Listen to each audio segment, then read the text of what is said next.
आपल्याला फुलं देऊन प्रयत्न केला आहे. हर्षवर्धन सपकाळांनी जे सुनेत्राताईंच्या बद्दल वाचाळ वक्तव्य केलं त्याचा निषेध म्हणून आम्ही या ठिकाणी राष्ट्रवादी काँग्रेस पक्षाच्या वतीनं निषेध करण्याच्यासाठी उपस्थित झालेलो आहोत आणि काँग्रेस पक्षाचा धिक्कार आम्ही या ठिकाणी करतोय.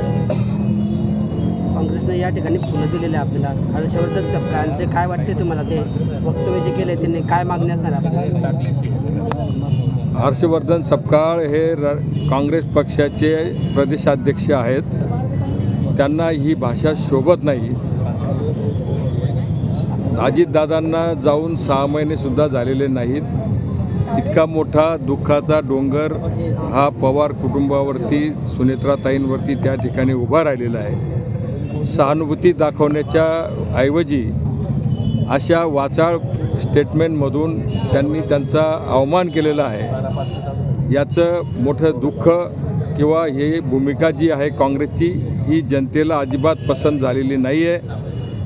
अनेक ठिकाणी राष्ट्रवादी काँग्रेस पक्षाच्या वतीनं राज्यातून मोठ्या प्रमाणामध्ये निषेध केला जातो आहे. काँग्रेस पक्षाचे कार्यकर्ते इथं फुलं घेऊन आले. एका बाजूला तुम्ही तुमचे प्रदेशाध्यक्ष उद्धटपणाची भाषा वापरतात.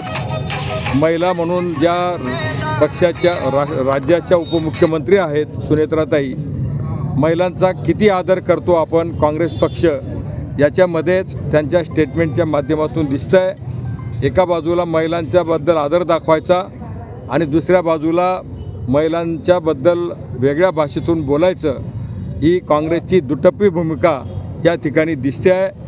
आणि जे काही स्टेटमेंट त्यांनी सुनेत्राताईंच्याबद्दल केलं त्याबद्दल राष्ट्रवादी काँग्रेस पक्षाच्या वतीनं तीव्र निषेध आम्ही करतो आहोत. त्यांनी पक्षाची सुनेत्राताईंची माफी मागितली पाहिजे अशा भावना आमच्या सर्वांच्या या ठिकाणी आहेत. काँग्रेस भवनासमोर तुम्ही आंदोलन केलेलं आहे. एका बाजूला आमच्या वहिनी साहेबांना पहाडा एवढं दुःख झालेलं आहे. पहाडासारखा नेता, महाराष्ट्राचा सर्वांना हवा असणार वाटणारा नेता आमचे अजितदादा जाऊन 6 महिने झाले नाही. एका बाजूला महाराष्ट्र सांभाळणारा निघालेल्या आमच्या दुर्गा आदरणीय वहिनी साहेब यांच्यावर काँग्रेस पक्षाने असे आरोप करणे, अपमानास्पद त्यांच्याबद्दल बोलणे हे अतिशय महाराष्ट्राच्या संस्कृतीला शोभणारं कृत्य नाही आहे. त्यामुळे आमची पहिली मागणी आहे, 24 तासाच्या आत हर्षवर्धन सपकाळ यांनी जाहीर माफी मागावी, तरच हे आंदोलन आमचं शांत राहील. हे आंदोलन आमचं तीव्र करणार आहोत आम्ही.